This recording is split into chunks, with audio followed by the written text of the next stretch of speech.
So this is what, a Monday for you guys ish? Yeah, that was good. Yeah, somewhat. Yeah, modified practice for us. So we got about an hour and a half in, and got some corrections, head start on Stanford, and then some developmental practice. What did you see from the younger guys in the developmental practice? They came out and were competing hard. It's nice for them to, transition from being on scout where they're running somebody else's offense and defense to back to running our offense and defense. So we try and get some of that every week for those guys that aren't playing a lot in the game or who are redshirting, just to continue to develop them. What sticks out, as you said, you're going to get that head start on Stanford? What sticks out about them to you? Yes, each year they've done such a great job and kind of sticking to who they are. They're a really physical team. They're on offense. They're multiple. They give you a lot of formation groups. Obviously, we'll go big and shift in motion, pro-style offense. Obviously, the tailback's a very, very talented player. They're really good up front. Defensively, give you different looks. They get off blocks really well. They tackle really well. It's a really sound team, and they got good players and good schemes. Is this a week where you want to kind of rest some guys that have been kind of had to take the weight of a lot of reps? Well, we will. We kind of have a rhyme and reason for everything we do, and some guys will be off their feet more than they have been. Obviously, it's been a good stretch without a bye, so we're taking advantage of that. But it's just shifting our focus to, our mind and body, and getting strong and making sure we're rested and able to have our best for Stanford. With a few days between when the game and your first practice of the week, does that kind of give the guys a chance to breathe, at least mentally, sort of speaking? Yeah, absolutely. And I think they were still active on Monday and Tuesday, in terms of weight room and stretch and flex and some of those things. But I think mentally it's good for them. And, they were here at the facility for a while, but not like a traditional week. So get them away for a couple days to kind of hit the reset button. Are there some guys that come in and grind at film?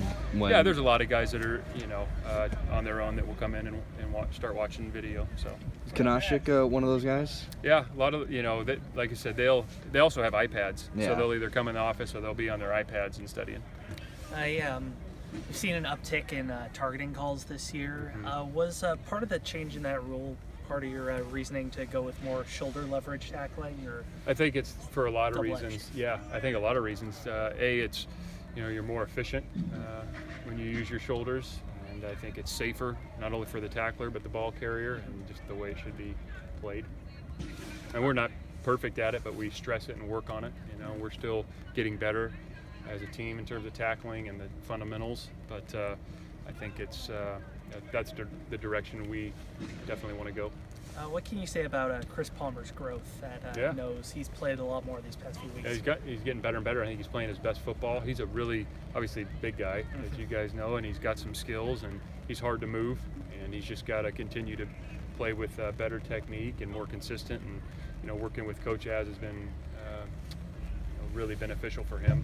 And I think he's getting better and better, and he's still, his upside is he hasn't reached his potential yet, which is encouraging.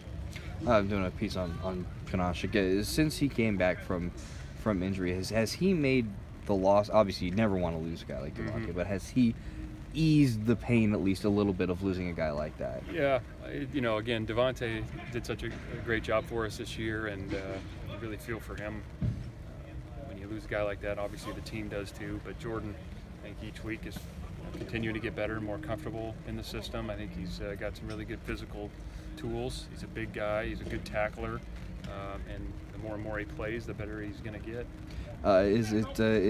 Does the shoulder tackling, does that seem to fit him really well just because of who he is? Yeah, I think he's a big, strong guy. He's got long levers, and he can strike you. He's got power, so he's still isn't 100% tackling, but he's definitely one of our better tacklers. Is he a guy who doesn't make the same mistake twice, or do you see some things show Yeah, up? no, he's a quick study, and again, once something happens in a game, he can fix it in terms of not letting it happen again.